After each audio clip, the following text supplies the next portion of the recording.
12 വർഷത്തിലൊരിക്കൽ പൂക്കുന്ന നീലക്കുറിഞ്ഞി നിങ്ങൾ കണ്ടിട്ടുണ്ടോ? നമുക്കറിയാം, സമുദ്രനിരപ്പിൽ നിന്ന് 6000 അടി ഉയരത്തിലുള്ള മാത്രം കാണപ്പെടുന്ന ഒരു സസ്യമാണ് സ്ട്രോബിലാന്തസ് കുന്തിയാന എന്ന് പറയുന്ന നീലക്കുറിഞ്ഞി. നമ്മളിത് ആനമുടിയിലാണുള്ളത്. ആനമുടിയുടെ ഒരു ഭാഗമായ ഇരവിക്കുളം നാഷണൽ പാർക്കിൽ വിവിധങ്ങളായ സസ്യങ്ങൾ, പ്രത്യേകിച്ച് 5000 അടിക്ക് മുകളിൽ അല്ലെങ്കിൽ 6000 അടിക്ക് മുകളിൽ വളരുന്ന സസ്യങ്ങൾ നമുക്കവിടെ കാണാം.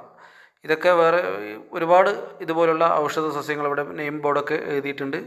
അപൂർവമായി കാണുന്നതാണ്. നമുക്കിത് അവിടെ നമ്മൾ നടന്നു പോകുന്ന സമയത്ത് നമുക്ക് ഇരുവശങ്ങളിലായിട്ട് ഈ സസ്യങ്ങളെ പരിചയപ്പെടുത്തുന്ന കൃത്യമായിട്ട് അവരുടെ ബോട്ടാണിക്കൽ നെയിമും ഒക്കെ എഴുതി വെച്ചിട്ടുണ്ട്. ഇതാണ് പ്രത്യേക ആ ഒരു അത്രയ്ക്ക് ഉയരത്തിൽ, അത് 8000 അടിക്ക് മുകളിൽ വളരുന്ന നീലക്കുറിഞ്ഞിയുടെ പ്രത്യേകതകളൊക്കെ ഇരവിക്കുളം ദേശീയ പാർക്കിൽ നമുക്ക് കൃത്യമായിട്ട് അവിടെ എഴുതി വെച്ചിട്ടുണ്ട്. അതിൻ്റെ ഫീച്ചേഴ്സ്, അതിൻ്റെ കാര്യങ്ങളൊക്കെ ഇതൊക്കെ നമുക്കിവിടെ കാണാം. ഇതൊക്കെ നമ്മളെ സൗത്ത് ഇന്ത്യയിൽ തന്നെ ഏറ്റവും ഉയരമുള്ള കൊടുമുടിയായ ആനമുടിയുടെയാണ്.